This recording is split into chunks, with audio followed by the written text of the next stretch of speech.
Hello there! Kanban Board Pro by Virto is a feature-rich app for task and project management. Let's continue exploring its functionality. In this video, I'll show you how to use the Task Watcher feature. Firstly, who are Task Watchers? They are users assigned to a board task as watchers and are notified of any changes to it. To add a Task Watcher, click on a task card and click the bell icon in the top right corner. Start typing the name or email address of a user and select the person you want to add as a task watcher.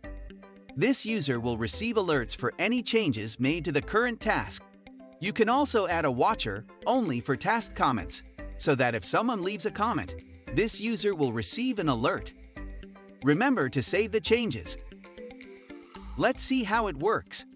I will drag and drop the Change the Structure task card to the completed column. As we added Megan as a watcher to this task, she receives an alert in her Microsoft Outlook. If you need to stop receiving alerts for a task, click Stop watching this task. The Task Watcher feature can be useful in many situations. Apply it when you need to notify your boss about a task's progress, or if you have assigned a task to someone and need to stay informed of any changes to it. I hope this video was helpful for you. Thanks for watching, and be on the lookout for our new videos.